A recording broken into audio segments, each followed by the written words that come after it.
the button. Hit and go live. Going live.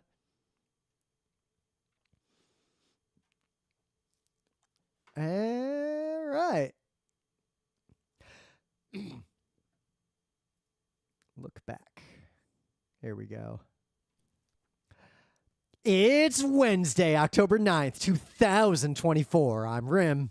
I'm Scott. And this is Geek Nights. Tonight, we are reviewing the 2024 animated film, Look Back, based on the manga by the guy you know is the guy who made Chainsaw Man.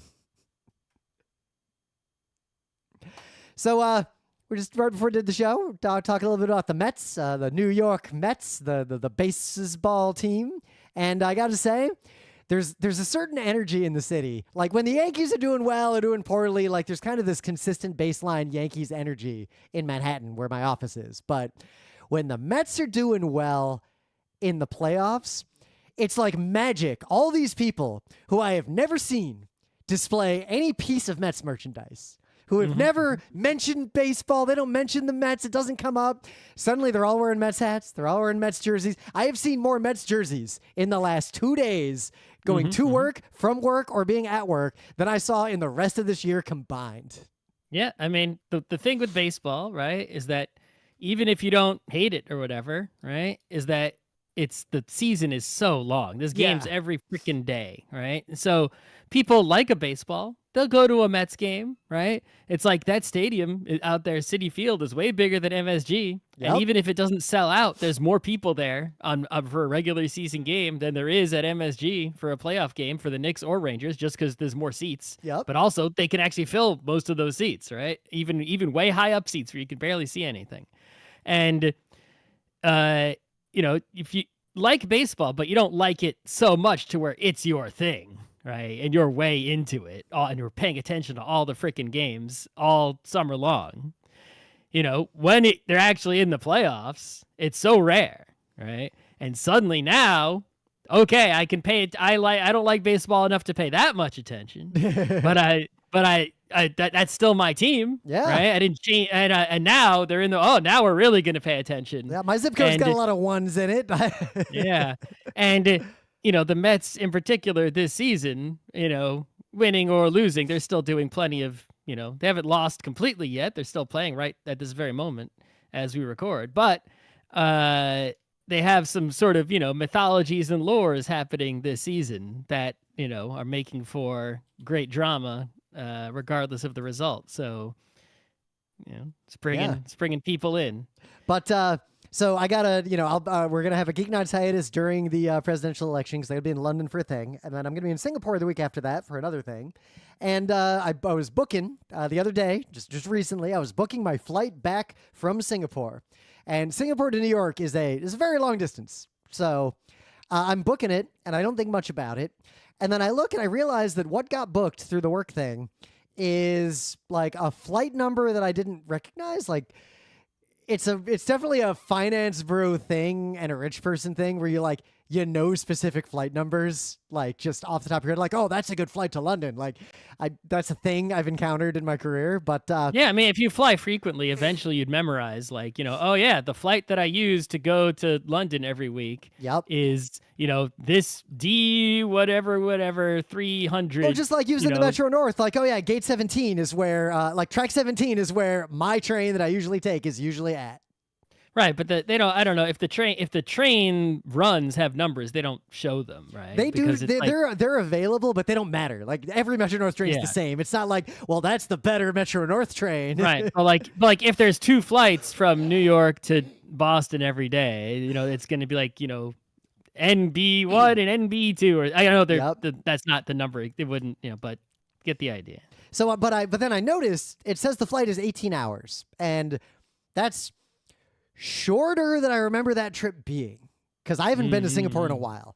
So I Googled the flight number because I just want to see, like, hey, is it a new plane? Like maybe where maybe the landing to refuel and take off is like in a different place. It's gonna do a sky refueling. It's right. So I Google it and I see it's a nice plane. It's like an A350-900, like a super fancy thing. So I'm gonna have a nice little like sleeping cubicle in it. But then I see a little bit down on the fold in the Google search, there's a Wikipedia page for this flight specifically, like its own page, which Okay. now I haven't seen that before. So I'm like, what? So I click on it, and there is indeed a Wikipedia What's page. the number? SQ24. And the Wikipedia page is Singapore Airlines flights 23 and 24. This is the longest flight in the world. I see that. I did not know that. I've never done this direct flight before. I always transferred in. It only started on November 9th, 2020. It hasn't been around. Yeah. There used to be one I knew went to Newark, and I never did it because I'm not going to Newark. The time it takes to get to Newark from here is like a nightmare. So, Well, no, they're the longest regularly scheduled non-stop flights in the world. yeah, well, I mean, a United States B-2 stealth bomber can literally circumnavigate the globe without landing. I think the So- longest flight in the world would be go to outer space, go around a whole bunch, and then come, right? Is that That's flight? the longest. Are you still Yes. flying if there's no air? Yes, it's aerospace. It's all the same. There's no air up there. You're not using Bernoulli's principle anymore. But so yeah, I am going to be in a plane coming home. I'm going to leave Singapore at 6 a.m. Saturday. I'm going to land at JFK without touching ground in between at 5 p.m. the same day, spending 18 and a half hours on a plane in a little cubicle with a private seat and a bed. But this flight is long enough. That means I'm going to literally get on this plane, have a whole day of watching movies and playing video games on my laptop and the Switch, eating breakfast, lunch, and dinner. I'm going to go to sleep. I'm going to wake up. And then I'm going to have at least 2 more meals and watch like 3 more movies before I land. Yep. Oh, the Mets started fucking up. Of course they did. Yep. Can the scorpion not but sting? I never appreciated what it's like to be a New York sports fan until I lived here long enough. I always thought you were overly pessimistic, but I realized I came from a land of plenty. I came from a land of the Tigers haven't been good in my lifetime, so who cares? And the Lions are always terrible, so who cares? And the Red Wings are always in the playoffs. What do you mean hockey teams don't always make the playoffs? That's a thing? Only half of them do. Yeah, because the Red Wings were in the playoffs 32. They were 30 times over 32 years, basically coinciding with my entire childhood. So, yeah, anyway, got some news. What's your news? So, Space Battleship Yamato, right, is as of October 6th, so 3 days ago, is 50 years old since the very first episode appeared on television, right? I think that came before the manga. I feel like regardless, that made someone else turn to dust just now. yeah. But I mean, it's only like 10 years, less than 10 years older than us. Right? It's not that old. It's not, it's like when we were born, it wasn't that old. And now it's, Now it's old. Anyway. So, of course, there's all sorts of anniversary celebrations, and they're constantly making new Yamato movies and remakes all the time. There's some 31.99 remake movie series going on, and it's like, if you just want to see that story again with CG or higher resolution or new animation or whatever they're doing, I'm not even paying attention because it's like I've seen the original. Why do I need to watch remakes and retellings? And it's like, Well, there's the first 2 words of this article are the kind of situation where I at least think maybe I should see this remake. Yeah, but as part of this whole anniversary thing, they have announced that your old pal Hideaki Anno and his studio Kara, which is the real Gainax, the people who own the name Gainax are gone, but Kara everyone knows is the real Gainax. They're gonna make a Yamato of some kind. And so that seems like that's good. That's not just going to be a remake or a retelling or whatever, right? This is going to be like, you have to assume that going in line with how they do, it's going to be like a Shin Yamato kind of deal of some sort. It's got to be. Right? So whatever it is, it's going to be good. He killed off the concept of Evangelions, so he's got to do something. Yeah, but I mean, there should be good for us nerds. We will enjoy. Good or bad, I think we're all going to watch it. Yeah. I should also mention that I think it was a news on an episode some time ago. That they're making that Rosa Versailles movie. Oh, yeah, They have announced that it's coming out on January 31st. So basically, very soon. I'm So sure there will be opportunities for people around the world to watch it. I mean, I've said this a lot on Geek Nights over the last just few years, but we do live, despite capitalist hell world, in a like super double platinum diamond age of animation. Like our cup overfloweth. There are like A-tier anime I haven't even watched one episode of that have come out in the last 2 years. Yeah, our old Anime World Order pals from back in the podcast days on their Discord, they do these things where they all they turn on the Discord in the voice chat and they watch every trailer for the new season. And I just sort of keep, if I'm home, I get a notification. I keep that shit open on the side. And I go and I write down like there's a show that like I write it down like I make like a little list, and it's like there's like 8 to 10, most of it's garbage, like absolute trash, but there are like 8 to 10 shows where it's like, oh well, maybe something's going on there, something special maybe, or even some of them like, oh yeah, I want to see that one, that's real hot. And then how many do I watch? Like one if we're lucky. Yep. Maybe two.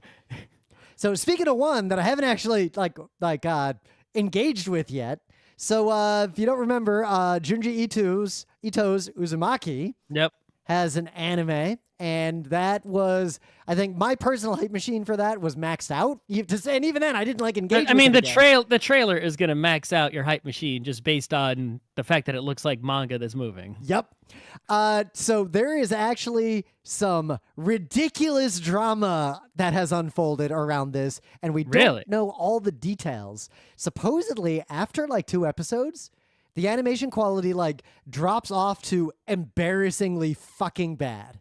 Really? Yeah. I didn't know that. Because this is supposed to only be a few episodes. Like it's not that many episodes. You know, this is a story that I saw the live action movie from I think like the year 2000 of Uzumaki, right? And I think I've read the manga also. So but the producer the point is the story fits into a single movie basically in its entirety, and it's not like rushed or anything. It's not a long story. So it's only a few episodes. Why wouldn't they all be, it's not like you had to spread your efforts out over 26 episodes or anything. You're only making 4 or 6, however many it was. I don't know. So they should all be equally good. So I learned of this because I haven't watched it. Like I haven't engaged with this at all. And it's also, this is a Cartoon Network deal, right? This is like airing on Adult Swim, like first. Like that's from what I heard. If I'm not wrong, could be wrong. So but it's the producer Jason DeMarco made some Blue Sky posts, basically saying we got fucked over on this anime and like everything went to shit and I can't say who's at fault, but somebody's at fault, like rah. And then a little while later deleted all of those messages. Yeah, people seem to keep doing that these days, which is a good way. If you want to make sure someone investigatively journalists something, but at the same time, you don't want to lose your whole career over it, that is a way to get it out there, but then do the right thing, take it down and apologize. But also, someone is going to have seen those posts and write an article like this, and people are going to start digging. But to quote the article, because IO9 also reached out to them, like journalists are trying to figure out, I'm going to read this quote. IO9 reached out to Adult Swim to inquire about why the show experienced such a perplexing dip in quality. And that there seems to be something happened related to the production, and Adult Swim got screwed over, and no one will reveal the name of the person, but it's very clear from all the chatter and all the investigation so far, there is a name that is responsible. And that's all we know. So you can read this article, and this article is the extent of what we know at this time. And I haven't watched the show, so I don't know how much of a drop-off this is, but I don't know. If I watch the show and the animation looks fine in episode 3, then I'm going to definitely do a follow-up. Yep. But anyway, things of the day. What do you got? What do I have? It was yes. So yeah. Yes, indeed. So let us say that you are in the business of making videos, making a music, making a podcast, making anything that has sound in it, audio dramas, right? We're in trouble. The BBC has made their vast archive of sound effects available on their website. There's a sound effects archive. You could maybe find something in there to use as, your Discord, soundboard or anything like that. The license for these sound effects, because obviously that's the thing you're going to, right, is there is a special BBC content license for RemArc, right? The rules for using this content, right? Don't mess with our content. You cannot remove the BBC logos and copyright notices, etc., right? You cannot use their content for harmful or offensive purposes. You cannot make it look like their content costs money. You cannot make their content more prominent than non-BBC content, right? Because you might look like that you are the BBC if you did that. If the right, so you have to make it obvious that you're the content. It's GeekNights, and this piece is from the BBC. This sound effect, right? Not BBC. Yeah. You can't exaggerate your relationship with the BBC. You can't associate their content with advertising or sponsorship. Hooray! You cannot be misleading about where the content came from. You can't pretend to be the BBC. And that's, there's some other ones, but basically it's pretty permissive license. It's not, a Creative Commons license. Is actually the most restrictive part, and I'm all for that. Well, the details on that. So you cannot, that means you cannot put any other content between the link to our content and the content itself. So you can't have people wait through an ad, make money, and then they end up at a BBC sound effect. Yep. Right?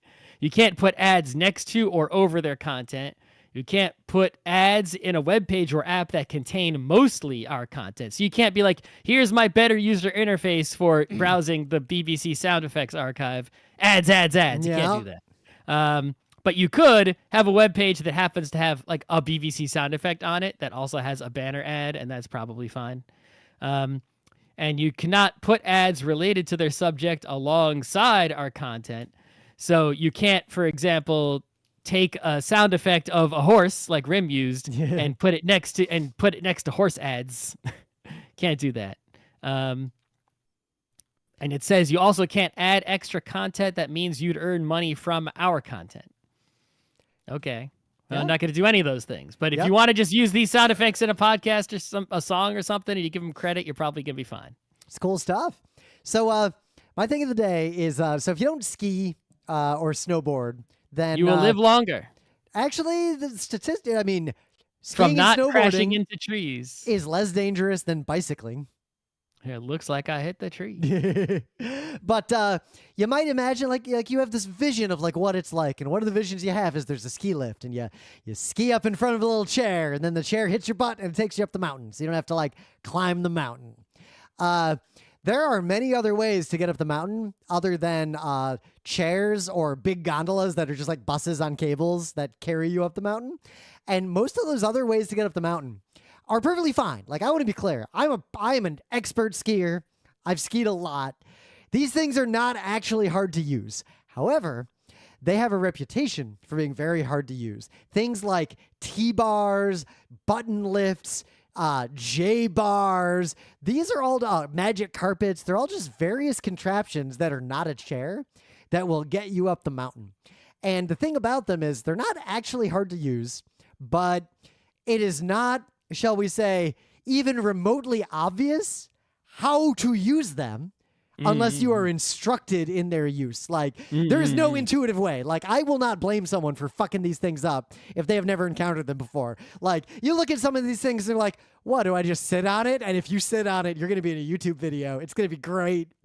Some of these, you're like, oh, do I just hold on to it? Don't hold on to it. It's going to pull you up into the air, and you're going to hang there for 20 minutes before you get to the top. Don't let go. I think you'll drop instead. And then you're going to be in a YouTube video.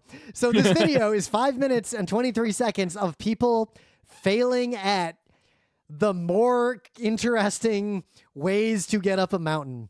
And the first one, this snowboarder, is it's so perfectly comedic, the nature of the increasing failures that this person goes through, that this is poetry, this video. Yeah, I don't ski, obviously, and I won't. But if I had to go use a ski lift, one of the various ski lift mechanisms, I would just obviously watch other people do it And You'd think then I would, there's and if I always was someone still, in front of you. If you're at a ski resort and there's nobody in front of you, well, one, you can just ask the guy standing there. 'Cause yeah, it- I would ask someone, I would wait. I would not attempt to use it until I knew how.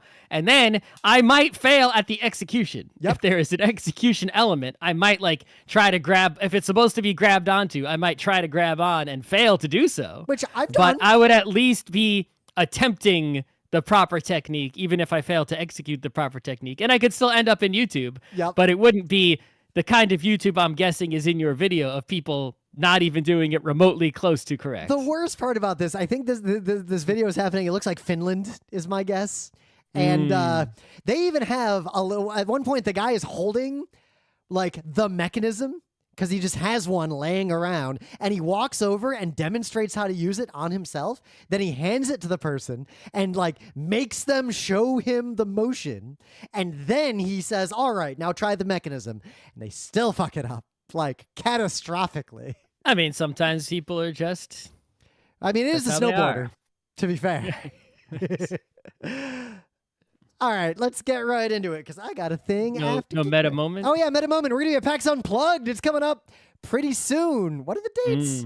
I know I gotta like a December train. something. PAX Unplugged. We were gonna be there Oh, doing. did I buy the train ticket yet? I got it. I think I bought the train ticket. Pretty sure I might bought have. the train If I ticket. didn't, I'm going to do that today. Yep. I mean, Philly's like an hour away from here, so this is December 6th through 8th, Yep. 2024 in Philadelphia. PAX Unplugged is going to be pretty lit and crowded, is my expectation based on Oh, yeah. past performance, based on Oh, yeah. demand, based on how other PAXs have gone this year. I feel like this is going to be the hardest going PAX Unplugged that's ever unplugged. And if you want to see us there on Friday, we're going to be doing a panel, an updated, to a degree, version of Take Your Fucking Turn. We were convinced to do that one over new, more academic content, partly just because they got to fill rooms. They got to get people out of the hall. Like, it's going to be a crowded convention. We were asked to do something that will draw a crowd from the title alone. Okay. And two, we're going to be doing a learn and play of a game that I still can't say because the embargo is still in place until the schedule is live, and the schedule is still not live. It's a game you could just buy. Why would there be an embargo? Well, the embargo is on announcing the schedule for learn and plays and what the games are. Okay. I was going to say, because I'm like, you can just buy this game right now. Yep, we can announce our panel, but the schedule and the names of the learn and plays are still under wraps. I can imagine why, because one thing, I love tabletop. I love PAX. There are certain tabletop people who are good human beings, but there is an unrelated and separate culture of tabletop people who are extremely problematic when it comes to scheduling when they're going to play a game and the rules of how they confirm that they will be the one to be able to sit at a table and play a specific game. And I feel like they need the schedule to go up so that people don't feel like anyone else had an unfair advanced knowledge, because nerds are just like that in tabletop. That's my Okay. guess. I don't know. But don't expect to see us much other than during those two panels, because as much as we want to hang out with everybody, we're also going to be enforcing the night shift, because this PAX is going to be huge and definitely needs some help. So this is going to be mostly a working PAX for us. But if you want to try to find us, there's a good chance anytime we're not enforcing or doing content, we're probably going to be in first look, is my guess. I did not buy a train ticket yet. Oh, I will so tell you what I will train. do so right after. I will tell you which trains I am on right after the show. Okay. All right. Also, MagFest is coming up. We're definitely going to be there as well. Details TBD. So, Look Back was a manga, and we'll get back to the manga a little bit. I didn't really notice it, but you may know that the mangaka, the writer, Tatsuki Fujimoto, did Chainsaw Man, which is excellent. And also, this dude is basically busted onto the scene big time, right? It's like Chainsaw Man was just such a success out of someone who had done some mangas in the past, like Fire Punch, which not as good as Chainsaw Man. I read Fire Punch, right, just to see what the deal was.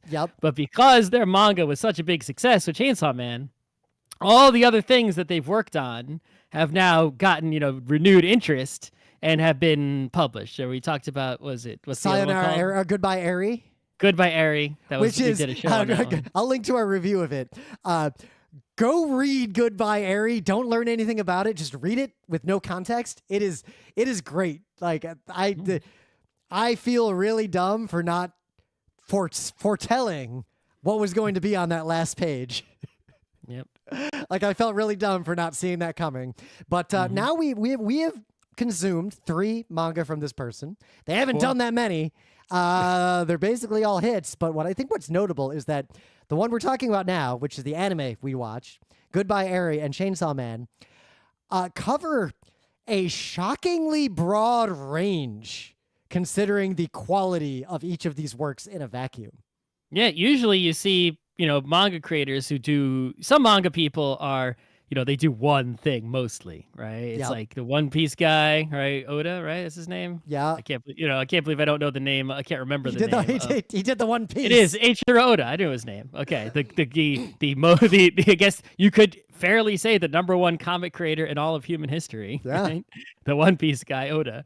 He makes One Piece. What else has he freaking made? I'm sure he has made something else. It can't be the only manga he's drawn in his life, but relatively speaking, it's One Piece. Yep. And right? then you got other old famous mangaka that even if they have some great works, they also got a bunch of stinkers hanging around in their history. And you've got people who've done a lot of manga, say that are various, like Urasawa, right, has done lots of manga, right? But all of those manga are distinctly Urasawa manga, even though they might be different stories with different characters, right? Or, Rumiko Takahashi, so many different manga, but you can tell that they're all still sort of the same in a way. Right? You can mix up panels from a bunch of Rumiko Takahashis that are unrelated to each other into a book, and I don't think I'd notice right away.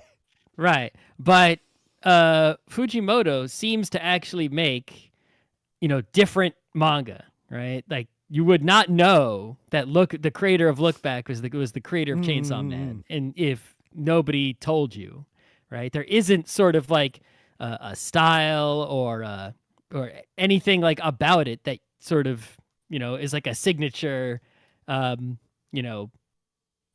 know, style of any kind. Right? At least not that I can see. Maybe someone else who's better at art would know, but I wouldn't know if no one told me. Yep. So we're going to review it first because it's short. Like this is an animated movie, but it's only an hour long. Yep. It's in theaters now, like GeekKids. Like there's a lot and it did well enough that they're going to add more screenings, possibly near you. Yep, I see screenings all over the place. It's absolutely if you missed it on seeing. October 6th and 7th, you might be able to still see it. And if not, I'm sure it's going to be available for legal home viewing in the near future. Yep. It is absolutely worth watching. It's 58 minutes long. It is very good and very intense from start to finish. And basically, it's a really zoomed in story, basically just about these 2 girls who draw manga in school. And one of them's kind of a shut-in, and the other one's a gregarious type. And it's just both of them interacting with the world of, so you want to draw manga, you want to be an artist. I think that a lot of that's an old trope of the movie about making movies. Yep. Right. And the manga, we've already had the manga about making manga. It's called Bakuman. Right? And, but those really often will get in the weeds and really be about that's the specifics, right? This is not about manga. It's about, being just an artist, right? Yep. About the work of an artist, the effort an artist puts into their work, right? Why does the artist be an artist? Yep. Where right? does Those the inspiration come from? Like, what drives you to try? When do you take breaks? Like, what is it like to, like, exactly as Scott said, what is it like to be an artist? All the parts that people who just consume art often don't see. It happens to be manga as the medium of art that they are creating, but it could really have been about any medium of art, and it would still be the same movie, basically. Mm-hmm. And the manga, it seems like it's, with a few liberties, a very direct interpretation of the manga. It was directed by Kiyotaka Oshiyama, who I actually don't know from anything else, and there's no link on his name in Wikipedia to anywhere else. We saw a commentary of him, right? They added a commentary at the end of the movie when you stay after the credits, and we heard him speak, and we also heard some voice actors, discuss what it was like working on the movie. But I would say it is extremely good. Like, this is really worth watching. I wouldn't say it has a twist, but it has a moment where it shifts into its second act that is extremely shocking and sudden. And I think it works really well. I think the best scene in the entire movie, there is a scene where one of the characters learns something about the other character and proceeds to walk down a path in the rain, dancing to themselves. And like, even watching it, it was apparent like this was such a good scene. Some kind of special scene, right? And then when in the interview, the director's like, yeah, so, why animate something that's basically just a static thing of like people sitting there drawing? Well, we went ham on this one scene. It was the scene when it was that scene. Like, he talked a lot we knew, about that right. scene. We already knew that was the scene that he was talking about because it's just so like you don't see that just like it must have been a minute of of a short movie, at least a minute, right? Of just somebody walking, skipping down in the rain down a dirt path alone, right? Having different human expressions of face and body, and with no dialogue or anything, right? It's like that's the kind of stuff that anime does that movies do, television doesn't do. Yep. It is a sublime piece of animation, and it is like one of the cornerstones of this movie. The other thing I think is worth knowing, so this was written, the manga that is based on, as a direct response to the Kyoto arson attack, which we talked about on GeekNights. Which I didn't realize until much later, but now it makes much more sense. Yep. I knew about the arson attack, right? We talked about it on the show when it happened, but I didn't realize that this manga was related to that. And now that it's like it becomes so obvious, right? And I it's think like, if you go in with that context, it'll make a lot more sense and be a lot less, I think, out of nowhere when stuff happens. Yep. And be ready to cry a little bit. It's a good movie, but the crowd reacted very strongly to the entire movie. That theater was packed too, which I was very happy about. Well, we live in a very nerdy neighborhood. We here. do. We see the same. There's like a few hundred people, and I see like the same rotation of them at almost every animated movie that we go see in the theater. Yeah, but one of the two characters is named Kyomoto, who is obviously that's named after Kyoto Animation. It's like it's really. If you had watched this, or read the manga, I guess, at the time the manga came out, you wouldn't have had to have, maybe been told about that connection. Yep. And it would just be really, but now because we're watching this anime so far after the fact, and, we're not Japanese, you may have forgotten about it, or might not be, such an anime fan that about it, right? How many people outside of Japan and outside of anime fandom know about that happened? Probably not many, right? And my mom doesn't know that happened, but so. Yep. And I think this adds an element of also interrogating the relationship between artists and creators and society, and the pressures that society puts on them, and also just the dangers of society to creators, which is an increasing thing in this world. Like a lot of creators have to hide from their own fans kind of legitimately because a lot of fans of media get obsessed and dangerous in the real world. And this interrogates that alongside interrogating every other aspect of what it means to be a creator. Like it's not a new concern. Like people were sending creepy letters to authors for as long as there have been works of art, but the level of access is so much higher that I think this is something that young creators think about a lot in this world, especially people who are directly publishing and don't have a company in between them and the public. But even here, the Kyoto Animation Studio attack was like, there was a company, like this was a company that was attacked. It wasn't like someone doing their web comic. Yep. So at this point, do a little bit of spoiler, because I just want to react to a few bits of this, but we're not going to just step through the whole plot. What got me about the scene where she is dancing in the rain, the beauty of it was the the sheer sense of victory. Like, she's so obsessed that this other mystery person is a better artist than her that she like has dedicated her life to surpassing her. And then she finds out that the other girl is actually a fan of her and that she has basically, Right. quote, won. And just that look on her face when she starts stomping into the, like, it's very much a fuck yeah. She's thinking fuck yeah over and over again, that entire scene. Right. But I mean, the other thing is that even though, you sort of, the movie gives you the impression that, Kyomoto is like a better artist, right? It's like It's relative. Kyomoto draws, they start to, it's like, oh, she draws slowly. She draws backgrounds. Like, she can't draw characters and tell stories or write or she's not that kind of artist, and is not, even though, the characters that the main character Fujino draws, at least in their youth, are more simple. Yep. But Fujino and has aren't- more like total creative output on the stories, the characters, like what's happening. Right. But It's like she the can't make talent this to be on able her to own. draw a manga that tells a story that makes the whole class laugh and entertains, even though it might not be some amazing background draftsmanship, right? Is just as good, even if it's not, the result isn't as visually impressive. But you think then- about like an XKCD is like better than a lot of things that are much more well drawn than XKCD. But then also now, and then it follows from there to like, that is how larger works of art get made. You've got different people with different kinds of skills collaborating, and this movie really, really dives into the creative partnership, but also the friendship that happens in those cases. The other thing that stood out, I think, really strongly is, and I get the impression part of what it's interrogating is, I've heard other artists express this before. There's a specific weird kind of guilt that some creative workers feel when they draw inspiration from tragedy, when they draw inspiration from things that feel like you shouldn't draw inspiration from. And I think that scene at the end with the her alternative idea that leads to a four-kami and the little sickle, I think that was very specifically addressing that just the nature of inspiration is also really complex for artists.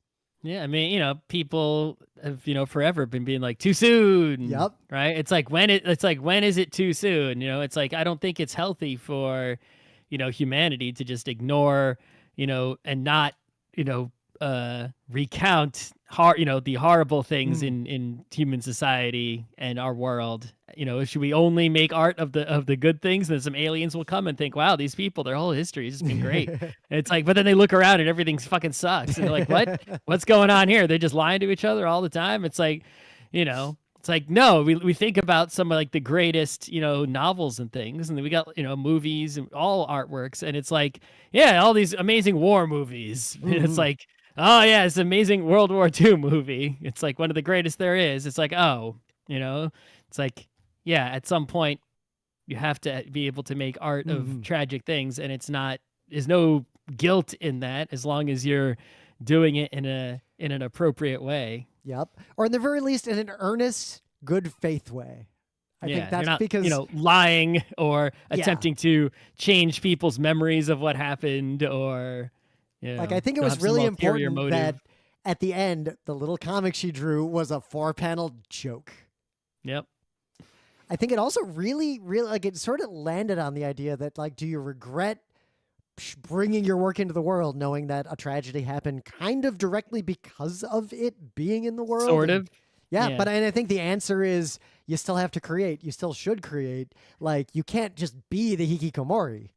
Right. So, the question, the character Fujimo is like, oh, if I hadn't have brought Kyomoto out of her room, she wouldn't have died. But then it's like the obvious answer is like, well, if you didn't bring her out of her room, would she have lived? She would have just stayed in the room there, So it's like, hey, would you rather go out in your life and do something, meaningful and short because you're some artist who died early, or would you rather just live long and do nothing? Yep, but sometimes the bad end happens. Just the idea that she was literally, in the fiction of the story, afraid of people and was convinced to come out and live in society and work with people, and her life was better for it. And then the thing she was directly afraid of murdered her. Like, the exact problem she was fearing her whole life and shutting out was out there, was real, and did come. Yep. It's, it's also people got to stop blaming themselves for things that aren't actually their fault, right? It's like, yeah, there's the interpretation of it being your fault because, yes, an action you took, was in the causal chain leading Yep. up to a negative event. And if you hadn't have taken that action, perhaps history wouldn't have been different. But if you could not have foreseen it, and there's no possible way you could have meant it, and in fact, you very much meant the opposite. And it's like, you can't, even if a butterfly flapping its wings causes a tornado, there's no way for the butterfly to know that that wing flap was going to do it, But, if somebody's, I don't know, if I hit you in the head with a heavy object, it's like, well, yeah, that's completely different. Yeah. It's like, yeah, you know what that was going to happen. Well, that's humans are good at pattern recognition, but it also means we're bad at interpreting the true nature of patterns. And we also internalize, like, we always look for a reason.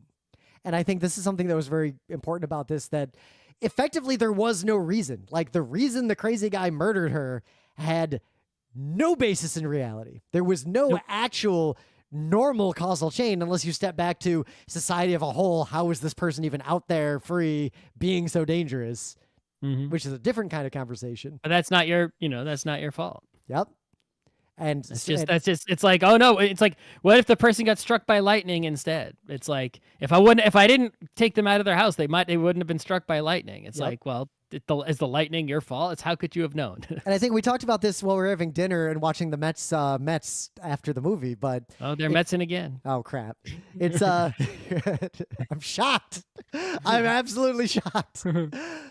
But oh god, I got distracted by the net. Right. So the fact that it came out of nowhere, as we were talking about while we watched the Mets, was, I think, very important because of everything we just talked about now. And that's something that a lot of American and Western media tend to avoid. Like, people get mad if a story has a sudden tragedy. Think back to My Girl, the movie, traumatizing a generation because kids, like, nobody expected that swerve in that movie. American and Western audiences often just really want everything in a story to be intentional and to be, like, foreshadowed in some way. And I think this did a very good job of, it does come out of nowhere because that's how tragedy really happens in the real world. Very rarely does the car that hits somebody have this long causal chain that ties back to an instant in the past of one of the people who was hit. It's just a random drunk guy. Yep. It's like when you watch a movie, right? If someone's going to get hit by a car, you'll see, like, they'll show the people walking, and then they'll show someone driving with a cell phone, and then they'll show the people walking and get to the crosswalk, and then they'll show the person, dropping a donut and having to bend over in their car to pick up the donut, and then they'll show the light changing and them start to walk, and then they'll cut to, like, someone on the street, an onlooker, and play a screeching noise and play a smashing noise. And then they'll show, some blood on the pavement, and you'll hear ambulance noises, right? And so it's like you can see the whole thing unfold in a normal shooting of a movie or a TV show, right? But in real life, you only see one perspective of walking, bam, right? Hit by a car you didn't see, the end. So yeah, if you listen to all this and we spoiled it for you, like, whatever. This is a beautiful piece of animation. It doesn't matter. Yep, 1 hour, best 1 hour of animation in 2024. Maybe I could say this is S tier. I'll at least say that this is S tier. It's A+ tier. If we count on the fun economy and the engagement economy because it's short. I mean, I wouldn't, like, I think the reason it keeps it out of S tier is it's not something I'm going to, like, rewatch over and over again for my life, right? That's the S tier. True. I mean, how many times I've watched Evangelion 5 times, not counting the remakes, just over the course of my life. Yeah, I think the best anime of 2024 so far that I remember. All right, there's not much time left for something to beat it. Yeah, I mean, what anime movie did we see in the summer?